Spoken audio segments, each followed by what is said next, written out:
Good morning and welcome to our live talk program. This is Lloyd Grubb here, your host on Revive Reform Radio, doing our live talk program, covering motivation on this year Monday, Rise and Shine and Give God the Glory. And today we're looking at this very important topic, which is, if I scroll back down, when you see the arrogant and proud exalting themselves. So when you see the arrogant and proud exalting themselves, this is our process of meditation for today. So welcome again. Let us pray. Our Father, who art in heaven, I thank you for your word in this day. I pray that you may bless us and be with us as we study together. And may you guide my mind as I share these thoughts for Christ's sake. Amen. Well, thanks again for being with me here as we look at this talk here, which is when you see the arrogant and proud exalting themselves, what happened next? And so I'll be continuing from where I left off. So this is kind of connected, or this is in some ways connected with what do you call it, last week. And so I'll be getting back to Daniel chapter, not 2 really. I'm going to go back to Daniel chapter, chapter 12, but I'm going to go back to Daniel chapter 11, because Daniel 11 kind of outlines why we talk about some of the things I talk about or what. So in this presentation, very important presentation, at least in my mind, and hopefully you'll judge likewise in this. So our theme is every valley shall be exalted and every mountain and hill shall be made low. So we're told this is what happened as it is recorded in Luke. Luke records that this text was fulfilled in the preaching of John the Baptist. And so I always believe that the same message that John the Baptist preached was a message that dealt with church and state, that the message would be repeated that way in the end of time, and that Elijah, the Elijah message, Elijah was the same thing, dealing with church and state, the king and this whorish woman. And so you have the same message again in John the Baptist, and we're told in the last days before the coming of Christ, this will be the message that will be preached. So it will take me to some things that you see what I'm talking about, why that's important. So every valley shall be exalted, and every mountain and hill shall be made low. So whatever is low will be high, whatever is high will be low, because you have to have a level playing field. And so how was God going to do this in the last days? And so this will take me to some of what I'm dealing with. So again, my topic is when you see the arrogant and proud exalting themselves. Well, obviously the Bible tells us in the last days that whatever is exalting themselves shall be brought low, and whatever is low shall be brought high. So this is important for your meditation when it comes on to your motivation. Because when you're low, something is there to bring you high. And when you're high, something is there to bring you low. It's just the process of life. Life oscillates. And so we see this in the Bible, especially in this principle. Now, where do I get this principle from? It's from Isaiah chapter 40, verse 1 through 5. So Isaiah chapter 40, verse 1 through 5. So notice it says here, comfort ye, my people. Say it, your God. Say to your God, speak ye comfortable to Jerusalem, and cry unto her, that her warfare is accomplished, that her iniquity is pardoned. For she had received the Lord's the Lord's hand double for all her sins. So this takes the principle. So whatever is low will be brought high, whatever is high shall be brought low. So Israel rebelled and they got a lot of punishment, double for whatever they did, Lord doubled it. So he's saying, well, you've got the double, and the Lord now see fit that he's going to comfort you. This is how life works. So you see the principles is throughout the Bible, and it's throughout life, and it's in nature. Notice here, the voice of him that cried in the wilderness, prepare ye the way of the Lord, and make straight in the desert a highway for our God. Every valley shall be exalted, and every mountain and hill shall be made low. And the crooked shall be made straight, and the rough place plain.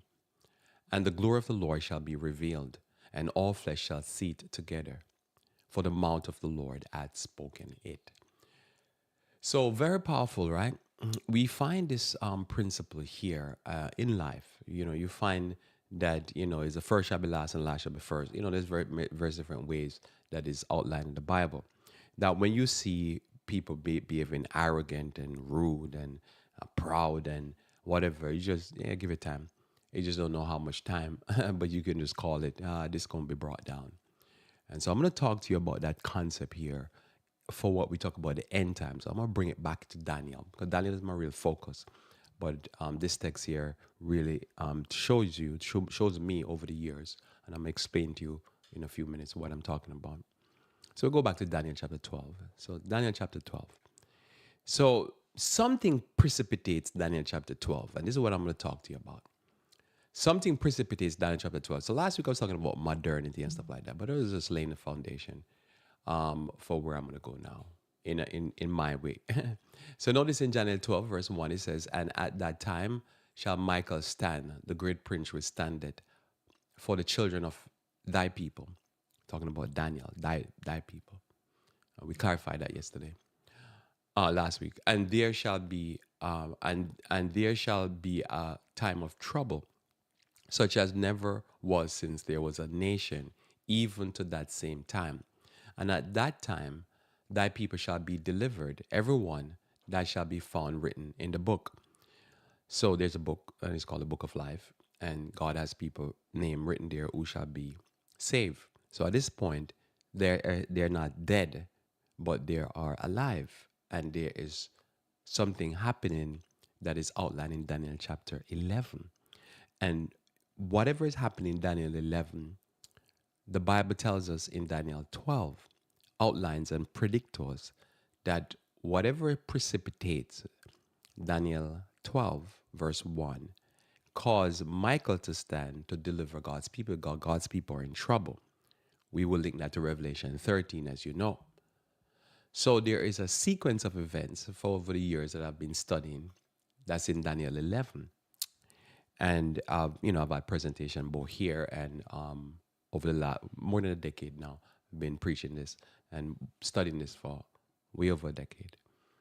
And looking at these things and seeing that there's a sequence of events. And in order for one thing to happen, this event have to happen, that event, this event is a sequence. You'll see in a second. But there's a certain point where the sequence of event hits a crescendo, and then we come to Daniel chapter 12, verse 1, where it says, "Michael stand for that his people," because his people is in trouble. They're in real trouble. Everything that was happening before, his people was not in trouble. But the last event, they go after God's people. And then Michael stand. I'm going to explain in a second. Just outline. So you see there, Michael stand. And this time now, not in the time of Noah. Well, we say, wait a minute.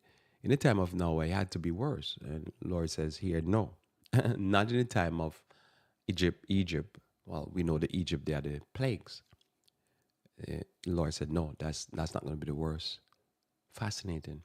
Not in the Dark Ages, not in the time of the kings in the Bible, outlined in the Bible, not in any recent memory, anything that's happened to us.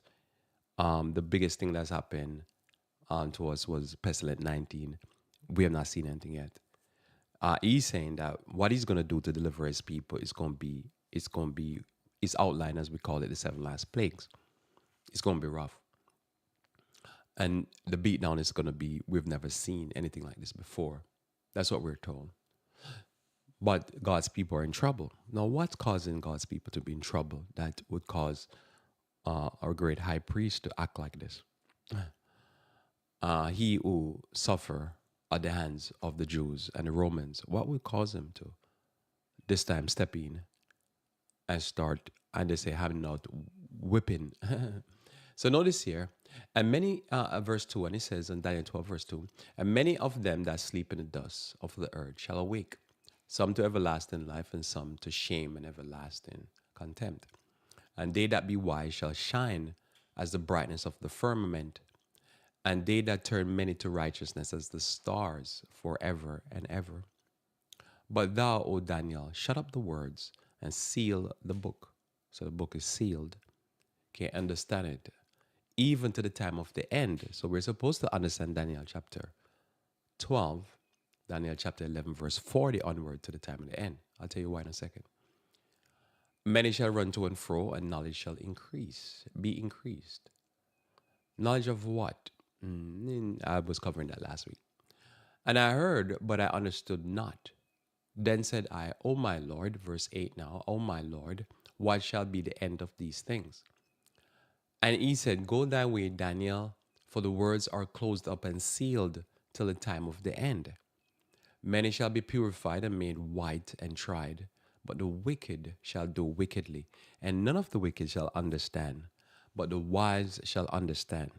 Now, here I deal now in my mind and to you with what do I really believe the wicked don't understand. So, what my teaching has been in Daniel now, chapter 11, verse 40. I'll give a quick outline here for you. So in Daniel 11, verse 40, when you study various different Bible prophecy, people who study prophecy, they all somehow accumulate, the word slipped me to pronounce it, but they all come to this conclusion that everything stops at Daniel 11, verse 40. When I say somebody, I'm talking about people who lived 100 years ago. 100 years ago, Daniel 11, verse 39, they stopped. 40, nobody knows what was going to happen next because it was ahead of them. And we can study verse outline, and history shows that Daniel 11, verse 1 through 39 is basically fulfilled. And something happens at the end of time in Daniel 11, verse 40. And Daniel 11, verse 40 tells you that something is about to happen. Now, everything that I'm going to say here, I'll say it clearly because I talk clearly to you because I've preached this in the past. That Daniel 11, verse 40, I believe, kicks off what we call 9/11 or September 11. September 11 is a significant, I believe, prophetic period of time that kicks off Daniel 11, verse 40. And I'm going to read it to you how I understand it. Daniel 11, verse 40. And at that time, and so used to reading that. And at the time of the end shall the king of the south push at him, and the king of the north shall come against him like a whirlwind, with chariots, with horsemen, and many ships. And he shall enter the countries, plural, and overflow and pass over. Right. So there's a lot there. So in order, most actually for me to do, tell you how did I come to this conclusion, what Daniel 11 verse 40 is, and all the pieces there. And I'll tell you the little pieces in a second. We would have to study out what is going on in Daniel 11 verse 1 through 40 so you can understand the players. So the players in this is all in Daniel 11 verse 40. So who are the players? So first, before we go to the players, we know it's in the time of the end. So whatever is happening from Daniel chapter 12, it's always pointing to the time of the end. So there's a situation where you say, this is the time of the end, something kicks off. So the time of the end is marked by Daniel 11, verse 40, because of how it reads. It says something's going to happen where the king of the south is going to push the king of the north. And the king of the north is going to go and attack the king of the south. So in order for you to know this, you have to know who is the king of the south and who is the king of the north. Now, normally I understand king of the north is normally Italy and Western Europe. King of the south is normally what they call the locusts. You know, it could be at one point like the Ottoman Empire, the Arabs, blah, blah. Egypt, Ethiopia north into Egypt and then into the Middle East. And this has always been the case, right? It's always go back and forth. There's always war between them. And if you know the story of Middle Age, Dark Ages, from the time of Mohammed and stuff like that, how the king in the north and king in the south would fight against each other. And that's why you have Spain, Portugal, Italy, even genetically are mixed with people from North Africa and so forth. So that's all history, solid history. Or in other words, you don't have to be a Bible scholar or a student to know that history. This is the history. They're always fighting against each other. So there's an event now that the Bible is predicting that will happen, that the king of the south will push against the king of the north. And the king of the north shall go into the countries. They don't tell you which countries, but the country is going to be enumerated in a second. which makes the prophecy more potent, tied to September 11 and what happened after precipitating. So the king of the north. So even if you don't know who the king of the north, who the king of the south, obviously the countries that going to be listed and what's there, you're looking for event that there's going to be war, and the war is going to be in the countries. Now, what countries? Who always been fighting against each other, who always want to conquer each other. What's the narrative of the Bible? The narrative of the Bible is that the Northern Empire controlled Israel and always be fighting against the Southern empires. The middle of the world, so to speak, the where we have Abraham and Isaac and all those people and so forth.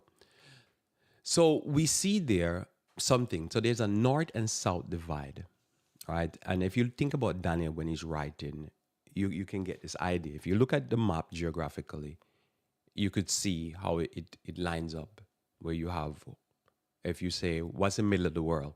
Well, the middle of the world from a biblical point of view is Israel. And then everything is either south of that or north of that.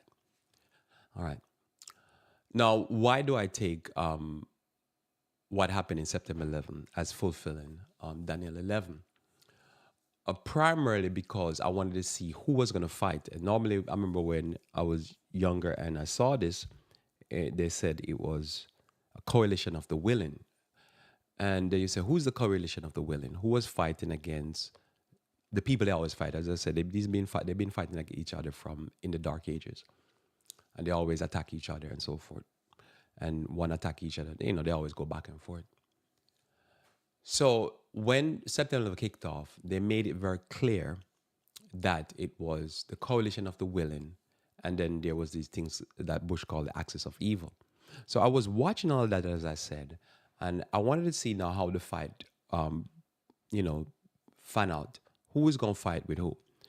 And as we know, with September 11, it was the Arabs that, just going by all the claims and what was in the news, the Arabs attacked America. America went to fight, but when America went to fight, it went with primarily the 7 Western tribes of Europe, which is America's a skin or daughter of them. So that was important to note. Then it started becoming a fight between America and Europe and the Middle East. When we say Europe, we're not talking about mid-Europe or Russian. We're talking about real Europe, which is those 7 Western tribes that are in the Bible in Revelation 13. So I remember seeing this and I'm watching this and I'm like, this was fascinating for me. So every now and then I'll make a presentation. So I have stuff on YouTube and stuff, going back over a decade, where I'll put something out. And I do verse presentation because I was curious to see how it's going to play. Because remember, how it's going to play, all the pieces I'm going to explain in a second would have to fit together for it to fulfill. So we know that there's a king of the south, king of the north. You can see this throughout the history. And as I say, if you don't get it, then just go learn the history of Spain and Portugal and Italy and why they are not pure white and why they're, kind of half white or whatever. And then you've kind of find out what these two groups have been fighting against each other. And then there's the Ottoman Empire. And as I said before, I'll say this also, which is important. I mentioned it last week, but I didn't explain it. When you go study the history of William Miller, why William Miller became famous is that William Miller made a call. William Miller predicted the fall of the Ottoman Empire, and he's using Daniel as his baseline. And everybody realized there was something going on because he was able to call it. He was said, this is going to happen. This empire is going to fall. So that's why when September 11 started and President Bush was going to order the American and the coalition of the willing to attack Iraq from the north, I said, let's see how Turkey is going to happen. And when that happened, when Turkey said, no, we're not going to allow you to attack Iraq from our point of view, I said, okay, call it. I say, so I think I know where we're at. We're in Daniel 11. Verse 40. Anyhow, more had to happen, right, for the prophecy to be confirmed. So next in the prophecy, I'm going to read verse 40 again, and I'm going to take you to 41. I'm going to show you how now I started to enumerate what was going on. So in verse 40 again, we read, and at the time of the end, shall the king of the south push at the king of the north. So you have to know the historical, who's the north, who's the south. And, you can see it in the map today. And the king of the north shall come against him like a whirlwind, with chariots, with horsemen, and with ships. All right? So it's okay. So notice here, and he shall enter the countries. Now, he don't tell you the countries, but you're going to know the countries in a second to really make it solid. And he shall overflow and pass through. That means he can't be stopped. So we want to see that. You know, they call it Shakanah Desert Storm, whatever it is. So let's see. And it happened. I was like, wow, this really happening. Verse 41. And he shall enter also the glorious land. So what is the glorious land? So when you think about this, what's the glorious land? If you say what is the most expensive real estate on the world that will end up trigger or close to cause Armageddon, World War III, you would say is the Temple Mount. All right? Not a study, not a week. So notice here, and he shall enter the glorious land, and many countries shall be overthrown. Multiple countries shall be overthrown. So notice here, when you study prophecy, prophecy is not like prognostication. There is many pieces going on, and all the pieces have to fit together, else the prophecy doesn't work. So I remember back in the time of September 11th onward, other people were studying something like that. I was studying Daniel 11 because I was like, okay, let's see. Are we there? Then so it said, many countries shall be overthrown. So, okay, you have to have a multiple countries domino effect going on. Okay. But these shall escape out of his hand, even Edom, Moab, and the chief of the children of Ammon. So that was very key. Because geographically, if you look at the map, and historically, when you say, where is the children of Moab and Ammon? Edom and Moab, sorry.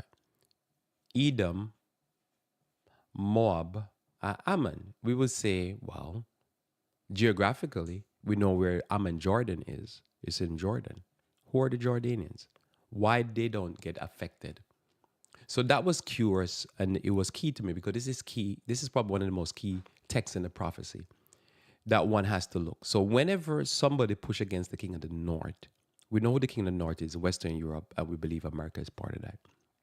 And we throw in there Australia, New Zealand, Argentina, and if you throw in another country, but those countries. And the king of the north will have to come back, overthrow, and go into the countries. They don't tell you what the countries, but in verse 41, I started to realize, okay, but he's telling me which country is going to go in. And it has to be somewhere near the glorious Holy Land, which we would say that's Israel or the promised land, or where we used to call the Canaanites, the seven tribes, Edom, you know, the Jebusites and the Canaanites and the Hittites and the Amorites and so forth. That same land. So something going to happen in that area, in the region of the world that's we call the old world.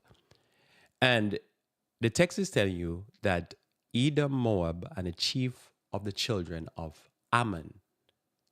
Well, where did they located historically? Because somebody could say those people they're gone, they're not here today, and so forth.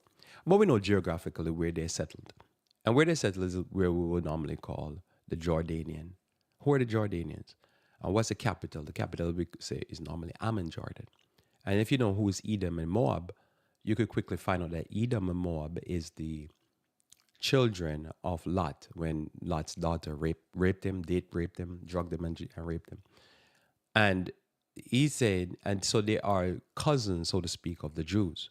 And he said they will not be affected. Now we know the head of Jordan is really British, kind of, but I think he's from Saudi Arabia, he's Arab, but he normally is Western. To this day, his wife I think is an American, blah blah blah. So all of that was so fascinating to me because I was like, oh, let's see what's going to happen with the Jordanians. So when all this was going on, the Jordanians were never a threat. The Jordanians controlled the Temple Mount, which is where they have the Al-Aqsa Mosque. And they have a deal with Britain, and Britain and them are very close. It's British train, blah, blah, blah, blah. Okay. So we want that part of the prophecy to fulfill. It did, and it's still been fulfilled. If you notice, when Israel was attacked by Iran recently, 2 weeks ago or a week ago, I don't know, one of the countries that came to this defense was actually Jordan. So Jordan always played a key role. So it says, you know, they're on both sides. They're never on the Jewish side fully, and they're never on the Arab side. So this is still to this day. Always was, always will be. So that part ticked off. So what happened next? What countries? He's saying this country will escape, all right? And Jordan to this day still stand. And that's something else. We say, okay, let's see what's going to happen. Jordan happened. Next, verse 42. And he shall stretch forth his hand upon the countries. What countries? Why I keep calling them countries? The Bible countries. That's how I look at it. It's like we read anything going on in the Middle East, it's like you feel like you're reading the Bible. It just read clear to me like day. So notice here, and he shall stretch forth his hand also upon the countries. What countries? And the land of Egypt shall not escape. So Egypt is going to be affected. So you remember this happens, I believe, at the Arab Spring with under President Obama. He basically led the overthrow of the government, and then I think he was Al-Sisi got put in there, the general, and they got affected. But notice he's going to say something important. He shall stretch forth his hand upon the countries, and the land of Egypt shall not escape. But he shall have power over the treasures of gold and silver, and over the precious things of Egypt. So we pause there. So this was important. He said countries. So countries going to fall. Multiple countries going to fall. But Egypt, the primary thing is going to happen there. Egypt shall not escape, but he shall have control over the treasures. So when Egypt fell apart at the Arab Spring, I said, okay, let's see how specific the prophecy is. Because prophecy have to be very specific. And I started going online and searching for esophagus or sarcophagus, or I don't remember what you call it. The caskets that they buried the mummies in.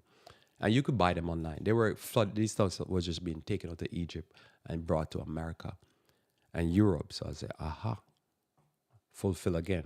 Next. And you can go through this history. And as I say, I've taught this before. So I said, okay, so what next? So he said, stretch forth his hand also upon the countries, and the land of Egypt shall not escape. Land of Egypt did not escape. Fulfilled to a T, and he shall have power over the treasures of silver and gold, and over every precious things. People in America now has, and in Europe has the coffins of mummies. Strange.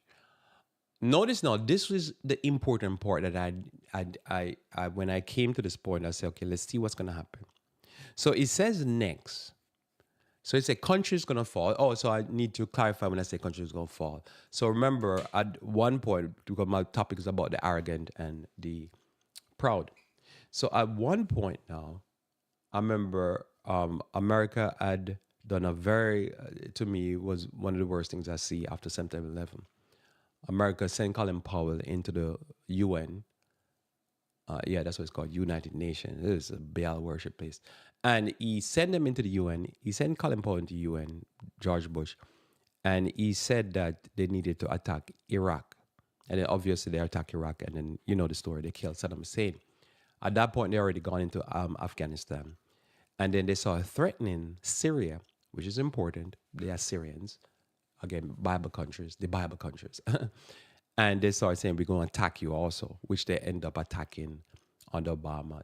Bush didn't do that one, but I think Obama did one. They attack. They said there was a Syrian gas. There's always a false flag operation. And then they go in and attack, Syria. So that's important. All right. That's all the Bible countries. What else was left? I think that was it. There was not much more to go. So they attacked Syria. And so Syria, Afghanistan, Iraq. And so the big names now would be the Libyans. You could probably throw in, was it Tunisia, one of those places? You know, they did Arab Spring, so they're just rolling countries after countries, changing leaders, are just physically attacking them. But the Bible does mention, it just says countries. So multiple countries in that middle, what we call the middle of the East, is going to go down. So, but I remember when Donald Rumsfeld, this was where my topic comes from. So when Donald Rumsfeld now was saying that America can fight two wars at the same time. And that's what he was talking about with Syria. I said that's significant because it was not just now, the whole process now became not now a payback to Afghanistan and Osama bin Laden for September 11. It was now we're just going to attack places. And we're just going to start taking over places and we're going to start rolling countries and just topple them. And then it was all this arrogant talk. Now, why this is important for me also is that while I was watching this, and I was, going back to some of the founder, the patriot, the pioneers, Haskell, looking back over Bible, NGO. I just keep studying, studying, studying to come to these conclusions and to be comfortable with it. Um, while I was going through that, I was at a church, and the church was a church where the members celebrated almost every arrogant speech from those men that were leading the country: Wolfowitz, Donald Rumsfeld, Bush, Cheney, Colin Powell, all these men, and they were just spitting out arrogance. And I was like, man, that's not going well. Well, but it just so happened why it was so much prominent to me, this important, not just because I was studying the prophecy and I was saying it's not going to go the way they think. It's going to end up back fine because the Bible tells that it's not going to work this way. But I was worshiping some people who they were celebrants. They celebrated every arrogant word that came out of the administration. And so when Bush says get him dead or alive, and whatever, they would just come, and almost like some Sabbaths, it felt like church was more a celebration of not Jesus but a celebration of arrogance, and Bush and whoever crazy talk, because what it is I say, when I heard Bush at that time, President George Bush, the junior, he sounded like he was in a movie, and I was thinking, he's in a movie, all right, but it's God's movie. The Bible already predicted how this is going to work. It's not going to work the way they think, and the Bible already outlined it. So it was just interesting watching that. So I remember watching that. It was very fascinating, right? Especially when you're young and you're looking at all these things, you're like, man, and you're hearing all this talk, mission accomplished, and they blah blah blah. We can fight 2 wars. So I was thinking, really, you're already fighting multiple wars. How many wars you gonna fight? But the Bible says countries, and then it talks about like Egypt or whatever. But now something switched in the text, and I remember for years I'm studying this, and I kept on like, okay, something switched, because even the person who was responsible, or the scholars who were responsible for punctuating the Bible, I don't know why they come to the conclusion that in verse 40, where we at 43, that there is a switch that happens because they say colon at Egypt. So they stop at Egypt and they say colon. She's like, okay, why did they put a colon there? Is it a natural flow of the language that they assume a colon, that something switch? But it doesn't give you anything much. It just tell you something switch. This happened, and so this happened. But it doesn't say it rolls Libya and Ethiopia. It just simply says Libyans and the Ethiopians shall be at his steps. Now, the Libyans are significant. Libya at the time was run by Muammar Gaddafi. And who wanted to get Libya? Because I think Libya was a colony of either Italy or France. I can't remember now. I used to know this in my head. And they wanted it. And they wanted Libya out. And they had beef with Libya because they believed that Colonel Gaddafi had taken down a plane. I think it's called the Lockerbie bombing. So they wanted him dead or alive. That's a movie. So the Libyans now, when they took out Colonel Gaddafi, and I saw Colonel Gaddafi die, I said, okay, so next on the list is Ethiopia. But it doesn't say he's going to conquer them or take them over. It just says, it said the Libyans and Ethiopians shall be at his steps. So I said, there's something changed. And if you go into the original language, it will say at his going or at his steps. There's no proper, I don't know how to say it. There's no proper explanation for what is going at the steps. But I knew something changed. And I knew Ethiopia especially is very significant, because Ethiopia, there was a war going on with the Tigray Liberation Front and stuff like that. America was back in one group and so forth. But it stops at Ethiopia. Ethiopia is important. Not so much Libya. Libya is important, but Ethiopia is important. But when Libya happened, in order for them to overcome Libya, I remember it was primarily Western Europe was firing rockets to try to take out Gaddafi and his regime. And they had their people inside of there and they so forth. But a few things happened. Two things happened big. Before they take out Gaddafi, they were running out of bombs, and they needed America to back them up to take out Gaddafi. So I said, okay, so we know it's Western Europe and America. The Revelation 13 beast, two beasts of Revelation 13. And then now, the other thing that's make this significant is that they couldn't get full control of Libya, and then there was an ambassador that got murdered, and that put the kibosh and everything, calm it down. So they killed Gaddafi, but then they got one of their major, I can't remember what his name was, but he got taken out in the embassy, got assassinated in the embassy, and that calmed it down, and then the country split into two factions. And I said, okay, something changed with Libya. Then, okay, so we move on in time. I'm still studying it out, and I'm still making presentation. As I said, I do have presentation online before with all this years back.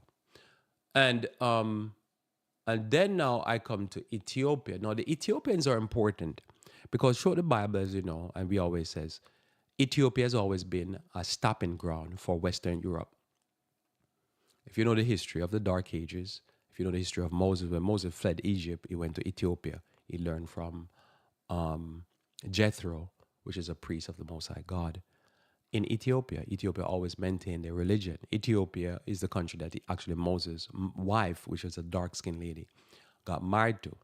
So obviously Moses is lighter skin because Miriam and Aaron didn't like the fact that he married to a dark-skinned lady. So these are very important pieces that you go through.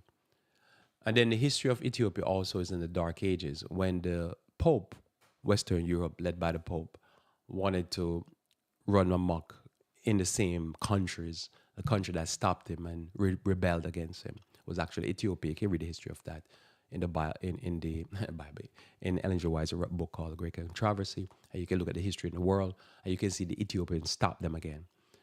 They always end and stop at Ethiopia. So this was important because that Ethiopia represented to me always a stopping of Western Europe power. And then when you know the story of colonization and the country that did not get fully colonized or colonized was Ethiopia again in Africa. So these countries are important for me because they always mean Ethiopia always represent for me they is like whatever they're doing and whatever they're rolling over, Ethiopians something stop at the Ethiopians.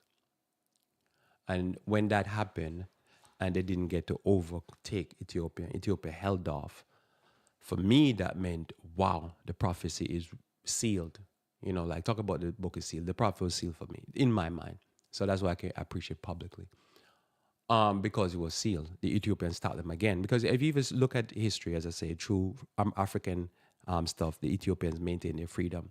Always. For some reason, God always dealt with the Ethiopians that way. And then the other thing happened with the Ethiopians that's important for me is that if you look at even through slavery, it was, you know, in Jamaica, they had one area called the Maroons, and they maintained their freedom because they fought them, and the British have to give that land over to them, and they were independent throughout slavery. And then one of the country had gotten their freedom was the Haitians. And so there's always like God as a witness to say, you have power, but you don't have ultimate power. That's important because this is what it is. Because my topic is when you see the arrogant and the proud exalting themselves. So as I remember, when they were going after, oh, we can fight two wars, and they were saying to Syria, we can fight two wars. I remember, oh, Syria is one of these Bible countries again. That was watching that closer because it was the head of Syria was Bashar al-Assad. But what happened? This is now going to take us to the next text. So there's two players that are affecting all of this in the background. And the two players are Russia and China. Russia from a military point of view and China from a financial point of view.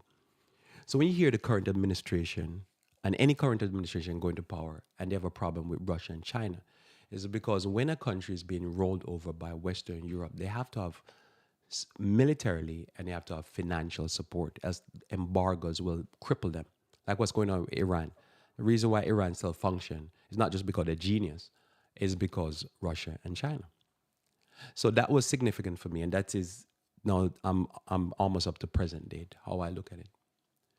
So when they tried now to take over Russia, Syria, Russia stepped in. Russia said no further, and Russia stopped them and beat them back, including beat by ISIS because Russia had a problem with terrorism, and some American military people and so forth would tell you that says ISIS and some of these groups are actually a product of the CIA. and then they backfire as usual.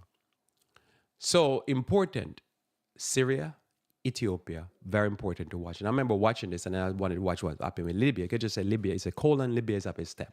It doesn't say overtake it at a step. That means if something is at your step, that means you're close to it, but you can't get it.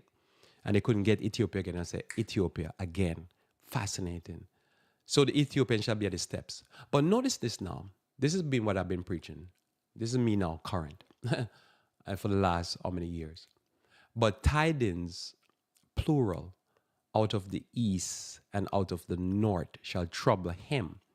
Therefore he shall go forth with great fury to destroy and to utterly make away many. Stop there again. So this is where I've been reading. And I believe in verse 40, we're getting close to verse 45, but this is where I've been reading now. If you look at this, and I probably should have pulled Revelation 16, so I'll do Revelation 16 on another day. Revelation 16 tells you that the kings of the east. Now, in the time of the Babylonian fall, because remember, the Bible referred to the Western European empires and America in Revelation 13 as Babylon. And the time of real Babylon, when it fell, Babylon on the Belshazzar and Nebuchadnezzar, the attack came from the east. And the kings of the east was the Medes and the Persians. And the Medes and the Persians attacked it. And they came from the east, because if you look at Iran and Iraq, they always been enemy. And Iran is east of Iraq, which is Babylon and Medes and the Persians. So when we talk about the king of the north, king of the south, then I started to say, okay, who is at the north that has always been separate, even though they're white, but they're separate, which is the Russians. And then who's the east? Well, we'll say east is anything east. So the eastern countries would be Japan, South Korea, North Korea, China, so forth, Indonesia, Malaysia. But important to me is China, and important to me is Russia, because they're mentioned in prophecy, so to speak, Gog and Magog and stuff like that. It's a lot of study I'm trying to cramp up here. So I've been now on a process where I'm constantly looking for what is Russia doing, what is China doing, and what is Russia and what is China. So China and Russia are two countries that are not colonizers. So the colonizers of the world are Iraq did some colonizing, Middle East, Medes and the Persian, Iran did some colonizing, but the main colonizer of our modern era is America and Europe. Europeans are colonizers. So there's something about them that they're different. And to me, that's one of the main reasons why China for 2,000 years have never colonized, according to its history, never colonized a nation. China for 2,000 years does not have paintings and glorify war. It's not a country for war. It's a country more for business. You normally think about the Silk Road. That's Chinese. They always build walls to protect themselves. They're more insular, but they always do business. So they'll do business the Silk Road, and now they do what they call the Belt and Road Initiative. So the history of the people are not necessarily pro-Western. They're not probably against, but they're not in that Western mindset. So that's important. So tidings means something like tidings would be news. News out of the east and out of the north is troubling. So over the years, this is what I've been looking at. So when I saw the war with Ukraine, I called it. I said, it's not going to go. According to the Bible, it's not going to go. There's going to be news coming out of the east and the north that's not going to go well. And I remember when I called that here and at church, there were people who I know personally that they got upset with me because they say, they're being attacked. How can you say what you're saying? I'm like, you don't know what's going on. It's America want to put nuclear bombs near to Russia. Why would they allow that? But there's more coming out. Then China is like doing the BRICS initiative with Russia and all that type of stuff. There's some. I'll go over some of this. I'll build on this here for you. So notice here, tidings. That means news. So over the last few years, I've been just calling it, just saying this is going to happen, that's going to happen, and it just happened almost exactly. Somebody said, why would you call it? Because I know what's going on is according to my theme. I'm seeing something happening. I'm seeing the Lord is readjusting something. And I'm seeing the global picture. The Lord is readjusting the global order. Because tiding out of the east and the north. So east, north, you know where I call that already. And so when you see recently all what's happening. Let's quickly just summarize some things that happened, and then I'll flesh it out later in the week. So I remember last year I started saying, I'll give you an example. So last year I say, well, if you remember, Russia created this what they call like King Jong, whatever it's called, a missile that there's no answer for in the West. No country, either America or Europe, has an answer for that bomb. It goes so fast. It's hypersonic. Then they gave the technology to North Korea. North Korea have been saying that they want to wipe South Korea, which is tied to America and Japan off the map. And recently, funny enough, crazy enough, the head of North Korea, said that they're going to change the constitution and they don't want to reunify with South Korea anymore. They just need to attack it and take it over. So this is bad news after bad news. In other words, I'm going to go over some of the news with you this week. Then they gave the technology also to Iran.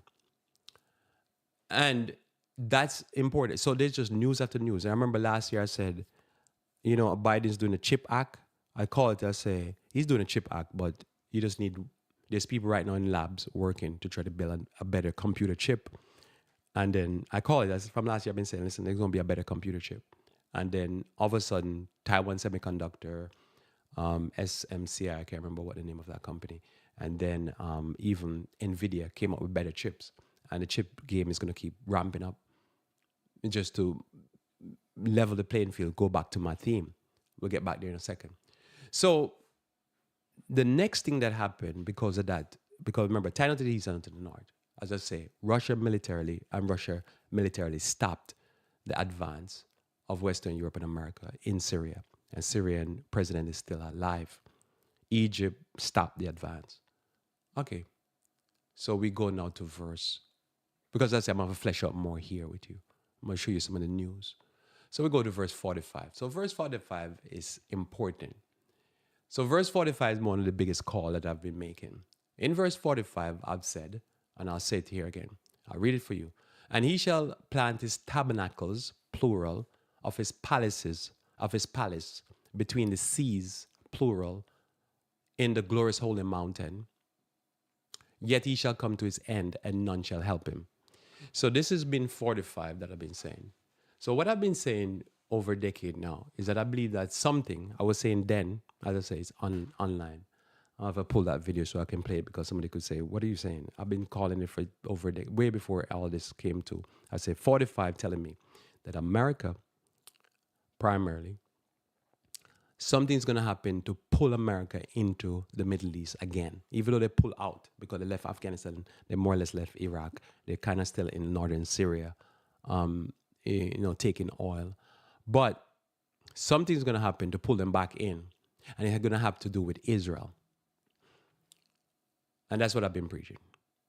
Why do I believe that? Because when you look at verse 45, let's break it down. So 45 says, he shall plant his tabernacles of his palace. So a tabernacle of your palace is like you have a palace and then you have something that is connected to the palace. So over the years, I've only understand that to be something like an embassy. Is a tabernacle of your palace. That means it's a tent, so to speak, or a place that it's connected to your palace, but it's not your palace, so to speak. And the only thing that I've come to conclude is my assessment and my study, because this is all study. I have no dreams and visions. So is that says there is going to be something planted in Jerusalem. Now, I was preaching this before Donald Trump came into power, so just you know this. I've been preaching it from George Bush and then Obama, but I'm still looking for the big hit. And I remember when President Trump moved the embassy from Tel Aviv and put it in Jerusalem, I said, okay, we're getting closer. But I'll read it again, he shall plant the tabernacles, plural. I remember when they put the largest embassy in the world, I think it is, in Iraq. I said, fascinating. Right? They're getting more pulled into that region. Because remember, that's where empires go to die. That's what it says. Empires go to die in the Middle East, primarily Israel. So I said to myself, so something's going to happen. The tabernacle of the palace is not the only thing in the text because it says palace between the sea and glorious. So here's the thing. So when you look at the geography of the world, the country that is being described here, in my mind, is Israel. Why? Because Israel is the land between the seas, plural. We call it Mediterranean, the Dead Sea, and there's some other seas over there.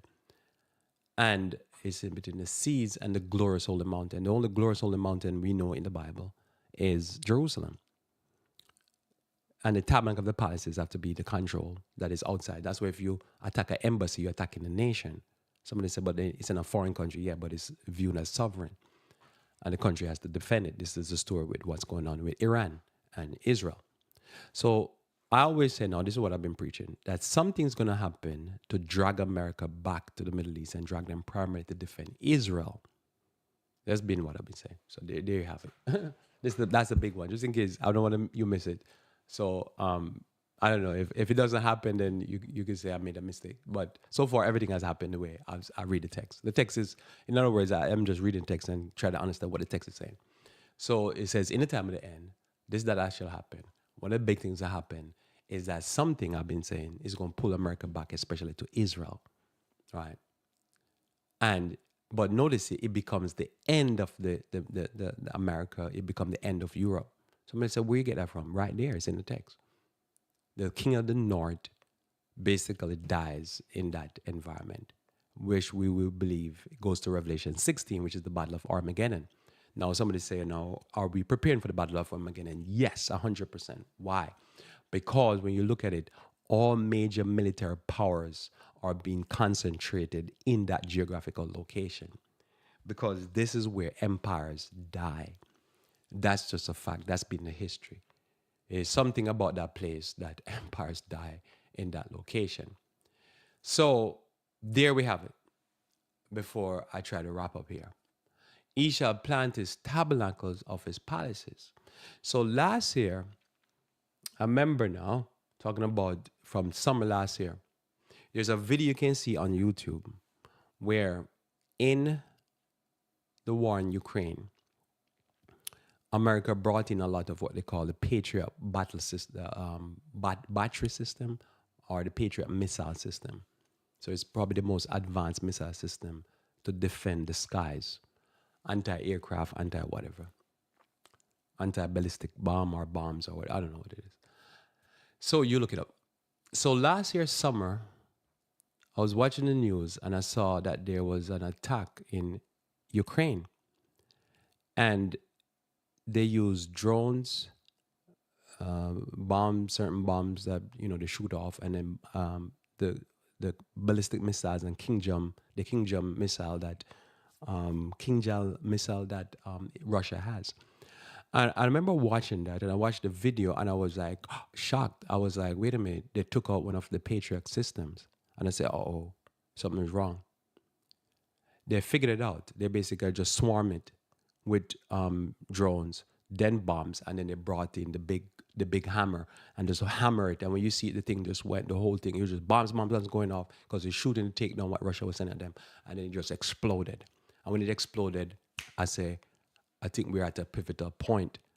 And the moment it happened, I called up Brother Green. I remember calling him up, and I called him on the phone and said, something's wrong. Something just went down. I said, what? I said, they just took out a Patriot missile. I said, Russia is in trouble. I'm not Russia is in trouble. Israel is in trouble. I called it immediately. And somebody said, from summer.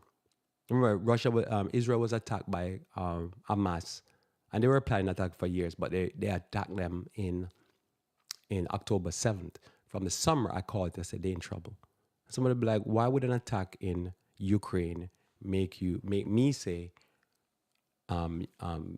Israel is in trouble? Because they have the same system, and they need to defend themselves from, say Iran as an example. How are they going to defend themselves from Iran? Because Iran was the ones that produce and supply the drones for Russia to hit the Patriot system. So if they could take out the Patriot system, the Iranians really, and the Russians, in Ukraine, my first thought was Israel. Israel is next.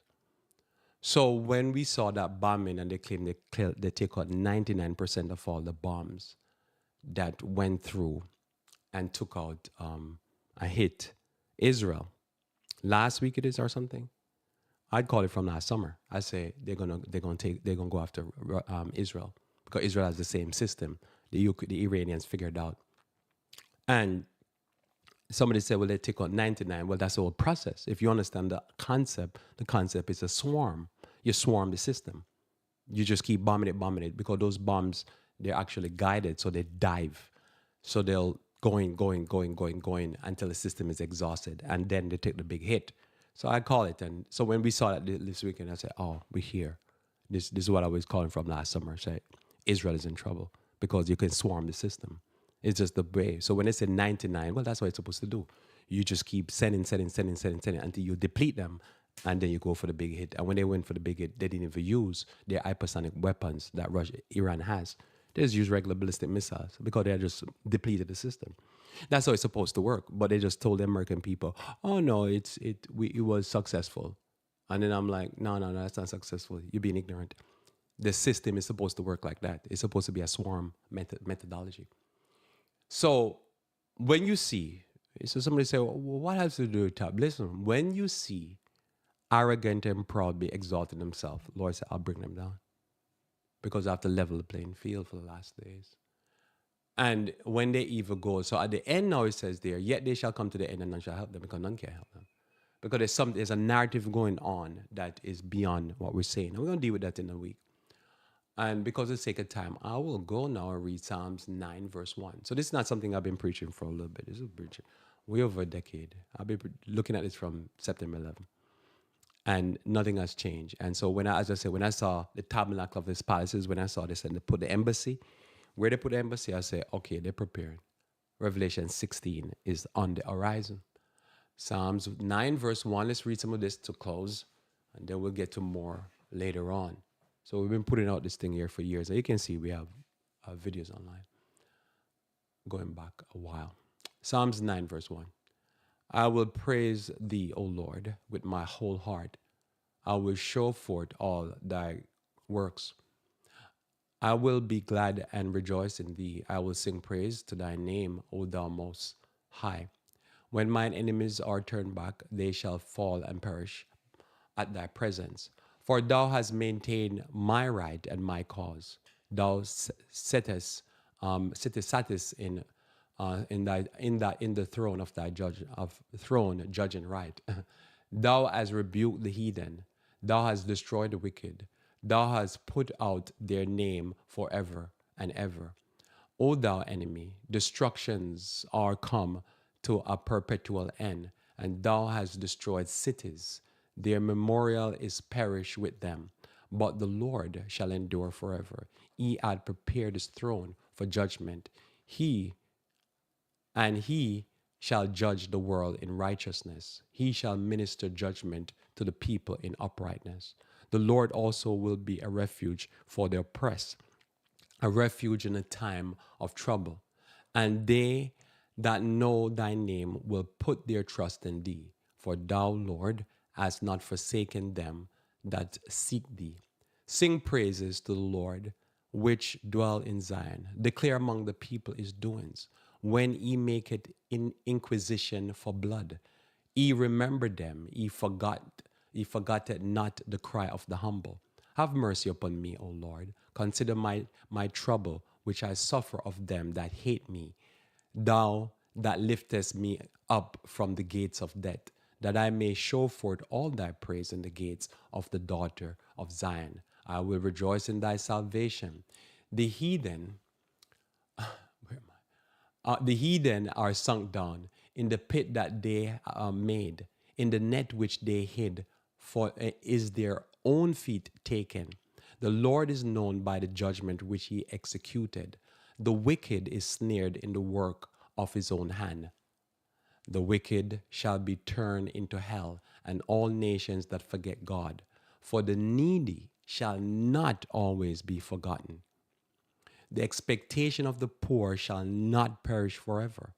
Arise, O Lord, let not man prevail. Let the heathen be judged in thy sight.